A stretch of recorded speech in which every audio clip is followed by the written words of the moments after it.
everyone. I hope you're all well and enjoying your week. I'm just coming on to give you somewhat guidance on how I extract information from the client, because you'll hear a lot with regards to training. A lot of hypnotherapists say use the client as the tool in the room, and what that actually means is use the client's version of what they want to happen rather than some made up version that you might think is appropriate for them. So what I'd like to do is just run you through a technique that I use, and I use this pretty much all the time, and this isn't anything new. This is just something that you can find on the internet, you can find training on it, and it's actually a CBT technique. And what that means is it comes from a guy called Albert Ellis, and he was very much involved in the business world, and he wanted to devise a method where you could extract information from somebody and then help them apply it to whatever goals or whatnot they wanted to. And it's called the ABC. And I'll explain it a little bit more. I'm going to change the angle of the camera so that you can actually see an ABC form. And I'll explain a little bit more about how it works as we go through it. I'll give you an example. And you'll be able to see how interesting it is that just by asking some questions about whatever it happens to be, the behaviour or a phobia you can use this for. You can use it for people who feel anxious. You can use it for an awful lot. You can use it for goal setting. But from just asking the right questions, you can then devise hypnosis which completely makes sense to the person. And this is obviously what we're all about. We don't want to just read generic scripts to people. And believe me, I write scripts. So I think they're a great tool for people to be able to incorporate into the work that they do. A great script being written by a professional is brilliant because you know that you're going to be using clean language and language which doesn't sit wrongly in the subconscious mind. However, using the ABC technique, you can then devise different suggestions, but the client actually comes up with those suggestions. So it's really simple, it's really easy, and it cuts out a lot of the guesswork or a lot of the prescriptive stuff that you might have been trained to do. So let's get on and do this video. Okay, so here is the information gathering, and this is a dynamite tool to be able to use with any clients with any scenarios. So the ABC model looks like this. So the first thing that you want to do is actually ascertain what the presenting difficulty is. So that's the current reactions, and that's whatever happens at the moment. So I'm using a mouse/rat phobia as an example to you here. But to be honest with you, the ABC model can be used for anything. Anything that a client wants to change, anything that a client wants to alter, or anything that a client wants to get over, you can actually use the ABC model. How you'll use it is that you'll be able to see that in this model, you can actually begin to elicit the information and allow the client to forward pace to a time when they don't have the issue anymore. And in hypnotherapy terms, it's fine to be reading a script to somebody, but it's not fine if it's generic. So really, ideally, you wish to be really eliciting the information, helping the client before they go into hypnosis to actually begin to create different neural pathways to better outcomes. And we do this by actually breaking down the components of the issue and then helping them rebuild the components to a solution. So let's do this. So the presenting difficulty in this situation is a mouse and rat phobia. And if we then drill down into the very last time that happened, so the last time that they encountered a rat phobia, let's just say, or a mouse, let's just say they're in their friend's house. So you are literally going to just do sort of bullet points, really. So in their friend's house, and they're making a sandwich, and they see a hole in the bag. Now, this client has come to see you and has had previous situations where they've seen a mouse or a rat and they've had this phobic response, which we'll drill down to in a moment. So they know already they're on high alert.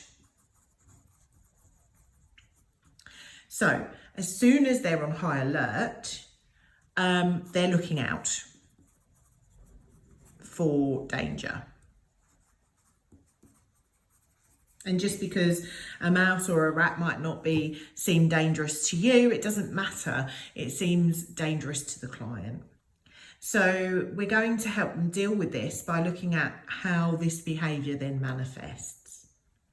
So they're now looking hyper-vigilant. They're now looking around the room to see whether there is a mouse. They don't even know whether there is at this point. But then the mouse appears. So their effect, so what happens next is on sight of the mouse is an uprising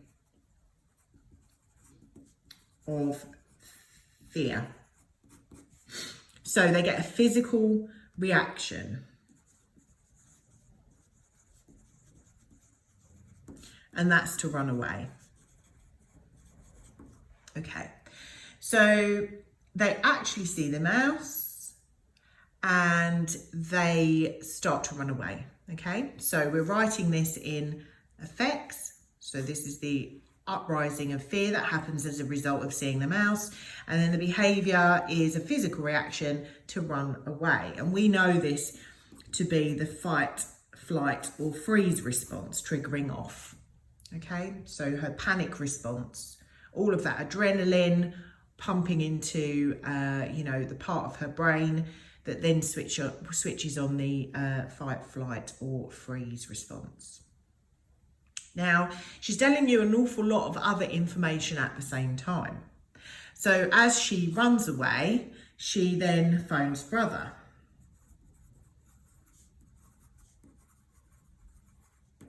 Now, as a hypnotherapist or a therapist of any sort, that flags up something for me, and I'm sure it would you too. So, is the brother almost helping maintain the issue? I would question mark that. I'd also start to think about the brother, is he the rescuer? So is he in a rescuer role? And obviously, this might not mean anything to the client whatsoever at all. It may, just be a bit of a red flag though. So I would just, excuse my rubbish writing. So I would just sort of write down a bit of a red flag here as a potential secondary gain.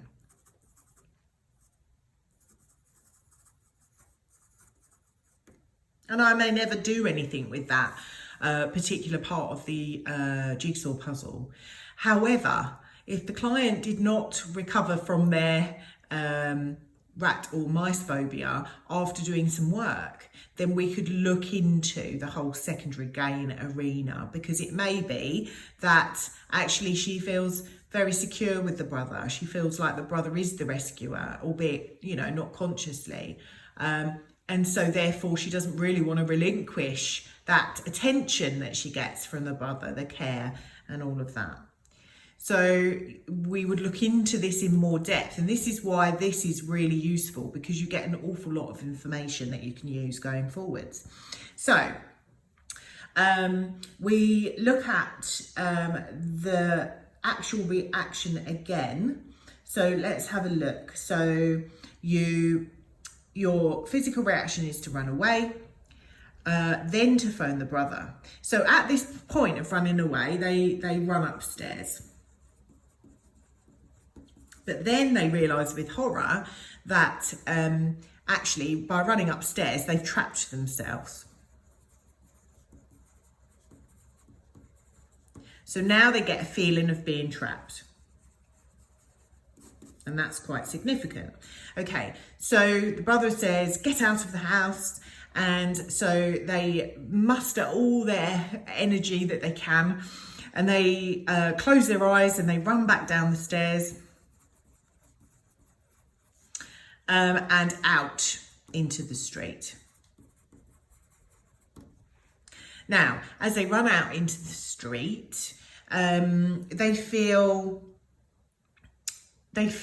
stupid because there's people coming. So there's people coming down the street, so they feel stupid and embarrassed as a result of running out of the house. Okay. So when you then drill down into the thoughts, what thought processes are going on?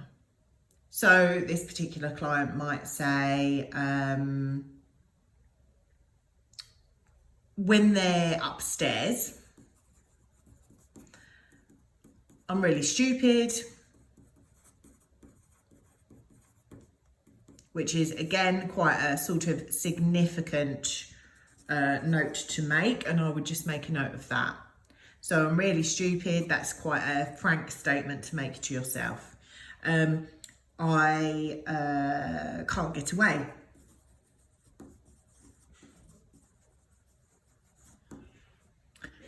Then when they are outside and they're still panicking, they are sick in the street. Now we know that being sick quite often can be a component of the panic response, fight or flight response. But that makes them feel really, really vulnerable. So now they're feeling vulnerable as well as stupid and embarrassed because they're being sick. And all the time in their thoughts, they've got, this is so stupid.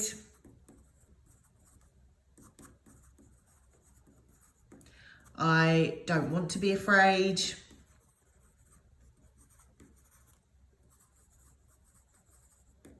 Normal people don't do this. You know, they don't go out and be sick when they see a mouse, and they don't run out into the middle of the street and feel vulnerable or embarrassed. So they're really sort of, in this part, they're really berating themselves. Okay, so their tendency is obviously to beat themselves up over it, which, you know, compounds the problem because they're thinking about how silly they are all the time. And actually, when they're thinking about being really stupid and when they're thinking about, you know, there's all this negative rhetoric going on in their mind, which is obviously just compounding and making the problem a lot worse. So what else? When I ask the client about their feelings, again, you know, outside of this particular incident, so we look at the wider picture. So how does this affect your feelings or thought processes or your actions on a day-to-day basis? So taking this particular incident out of the equation, how do you feel? Let's say she says, I want to be able to travel.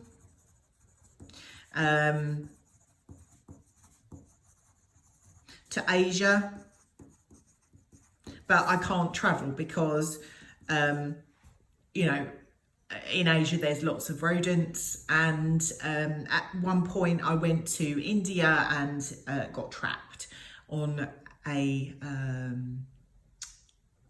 train track with rats running towards me. So I now avoid traveling.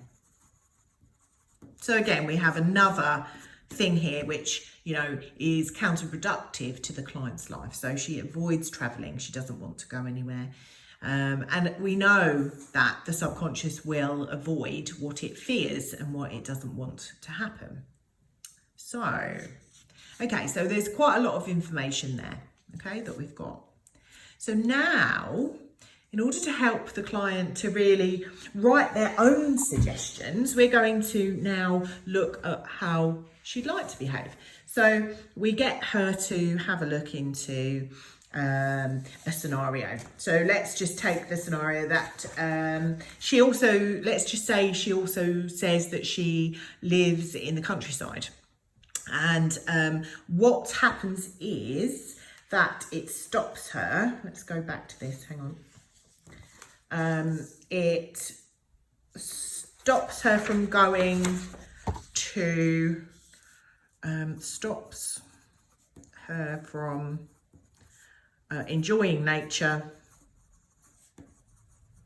because she's always on the lookout, but she lives in the countryside, so actually she'd quite like to go out and walk, but it actually stops her from doing that because she's forever thinking about what might be in the bushes. So, okay, so let's give her a different scenario. So let's say, okay, so when this problem doesn't exist anymore,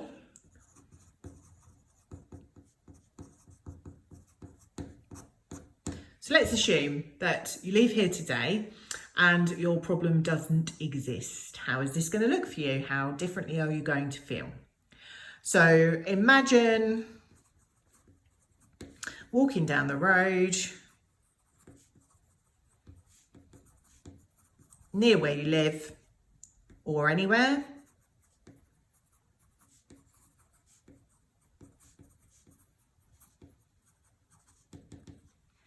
and you hear a noise of rustling and a little mouse or a big rat scuttles in front of you. Now, at this point of the ABC, the client will tell you everything they don't want to happen. So they will say, well, I won't want to run away. I won't want to be sick. I don't want to be afraid. I don't really want to worry about it. I want to be able to walk down the road and not be thinking about mice. But if you think about all of those statements, they're all negative. They're still the client thinking about the problem, if you think about it. So what we really want to do is elicit the information that they do want. So what is helpful to them? What is going to be helpful when they next walk down the road and they happen to see a small furry animal running around with a long tail?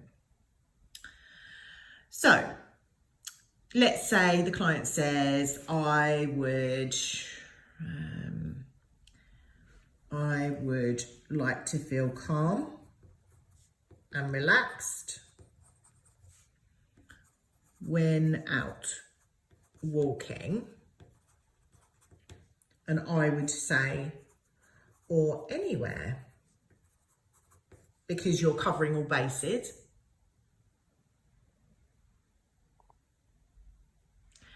And then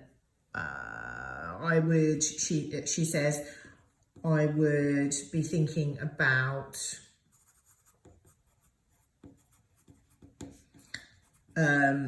the day and the tasks that I've got to do in that day.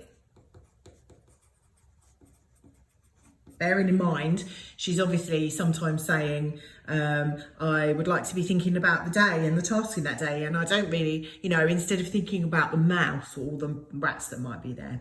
And what you need to be doing is you need to be saying to her, okay, we know what you don't want, but let's think about what you do want. So the task in the day and that day. So, really focusing, she's telling you here that she wants to focus on feeling calmer, more relaxed wherever she is. She wants to be able to focus on the day rather than the problem, in brackets. So she wants to appreciate the wonderful life she has.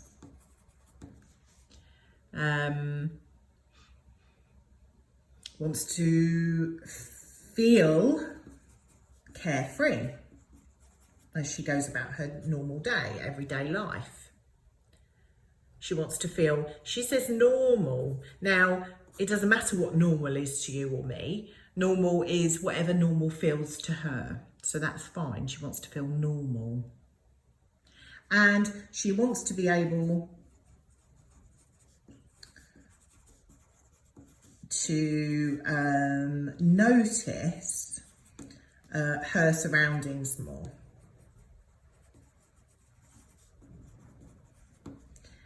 She wants to be able to travel.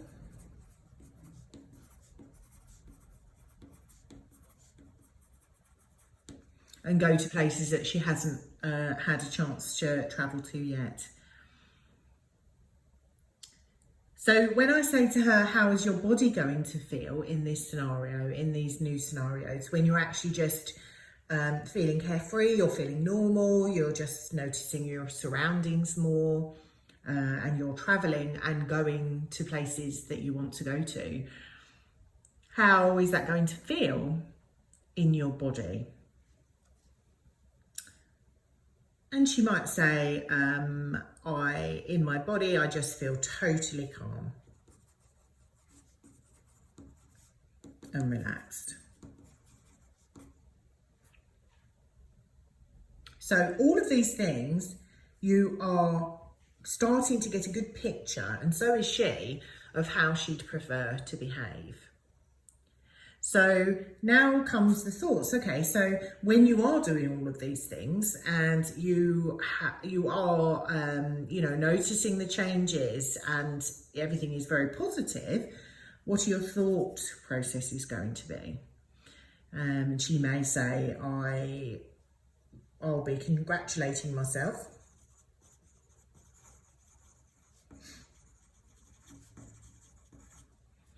On being more confident.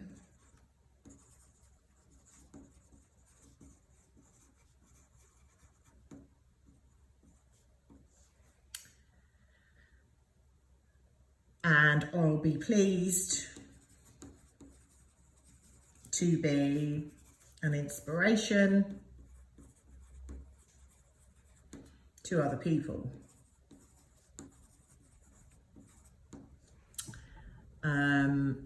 And when you say, okay, so who is this in particular?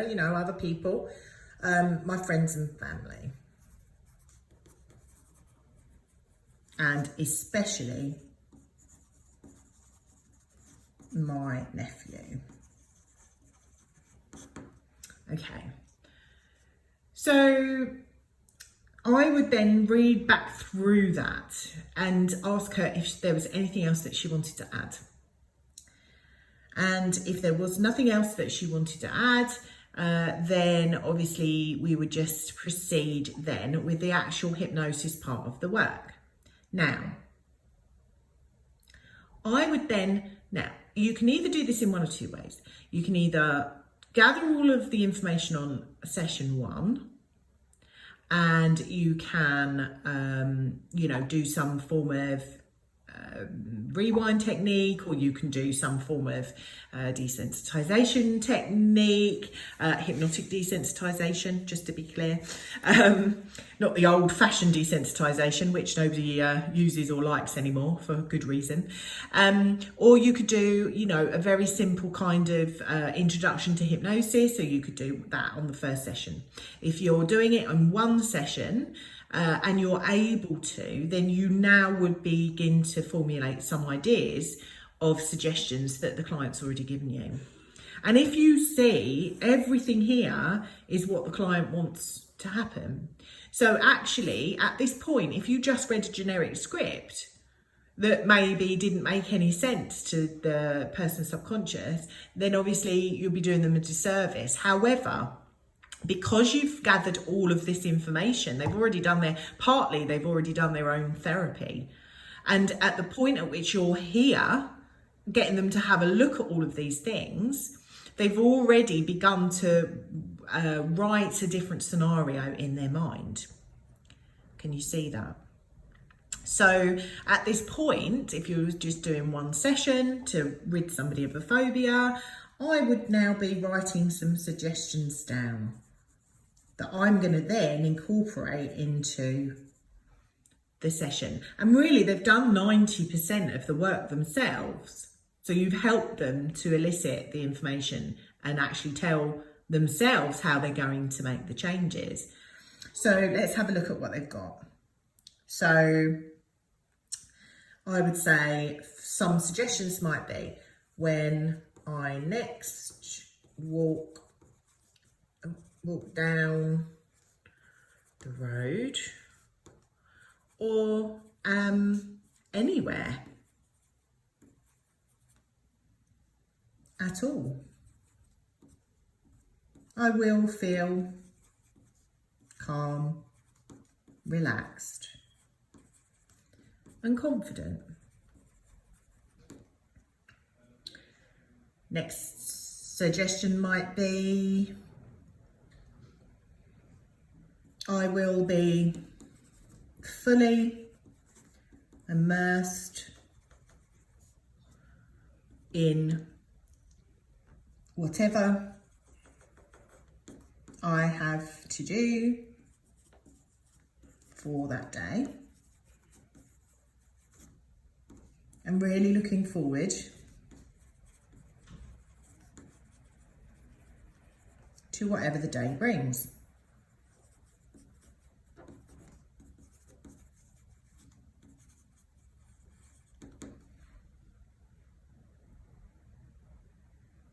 What else could we say? Being relaxed and focused on the good, on the wonderful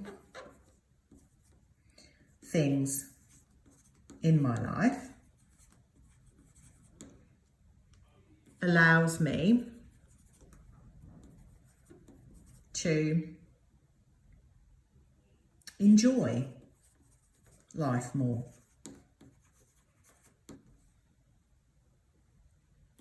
By enjoying life more,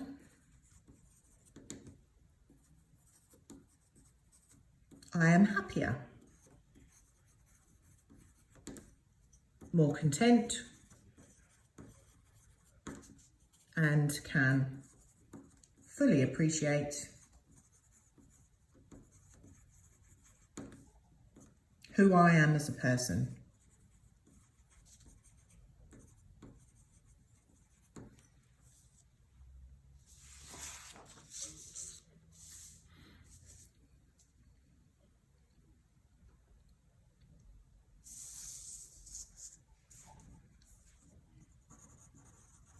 When I travel, wherever I go, or no, not all. When I travel, wherever I go, I see new and exciting things. And I wonder at the beauty of the world and my place within it. I appreciate all that I have and all that I am.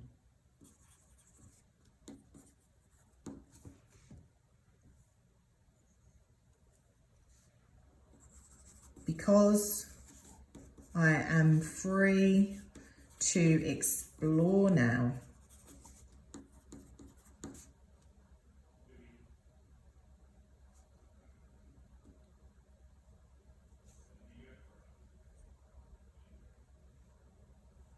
I am able to become more confident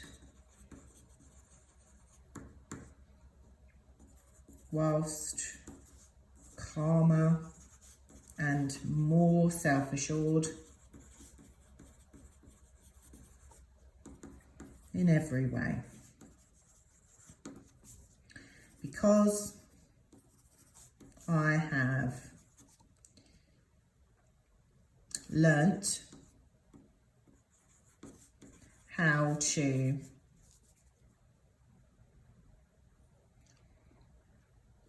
relax and become free of tension. I am able to live my life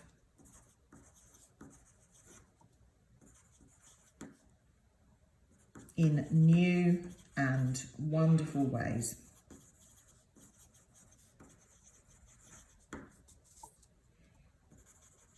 My life going forwards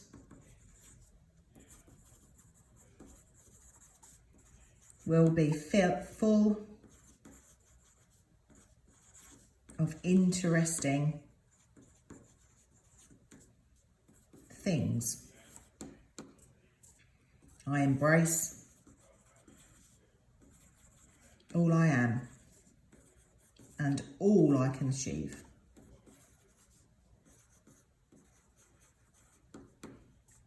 This new sense of purpose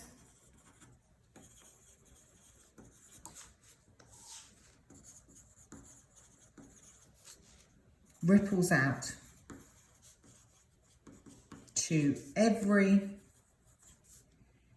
area of my life,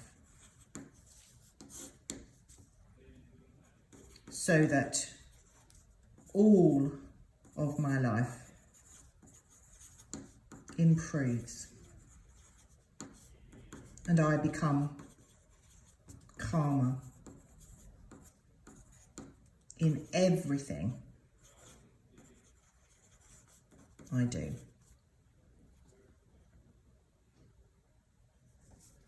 Because I am calmer,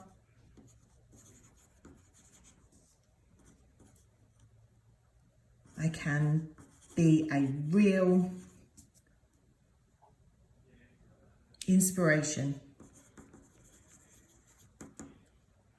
to friends and family, and I can help my nephew grow up to be a confident and calm person too. Leading by example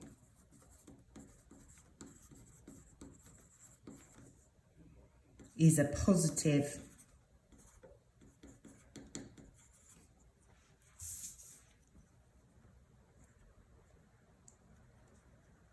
ability that I possess. Okay, so as you can see, that's just me sort of talking off the top of my head there. However, at no point have I mentioned in that whatsoever at all that the person's got a rat phobia or a phobia of mice. We did that work in the preceding, the preceding bit. So we did that. So we didn't actually need to go through that again. There is a lot of, there's a lot of benefit to doing this ABC method. And now what I would do is I would just simply reiterate all of the things that they said that they wanted to do back to them, by putting them into hypnosis, lovely relaxed hypnotic state, and then just literally feeding back what they wanted to do. Now, as I said, you can do this on the same session if you're actually okay with writing like that, off the bat, then you can do that on the same session, or you can do it in a subsequent session. So leave yourself enough time, if you're a newbie to the job and you're not just used to writing something, off the bat like that, then give yourself, permission to actually just do it on a second session with somebody. You don't have to rush actually this process when you're dealing with somebody making changes. So I hope that's all made sense to you, and I hope it'll be very useful to you going forwards. So there we have it. That is the ABC, the Albert Ellis model, and this is how I work with a lot of clients. In fact, pretty much every client that comes to me, at some point, I'll apply the ABC method. And you can do it in a number of ways. You can do it verbally and just gain the information like that, or you can write it on the form. I often print it out, but it's a powerful tool in order so that you can elicit the information that you need from the client in order for them to do the work. So I hope you all have a fabulous weekend, and I'll speak to you soon. Take care. Bye.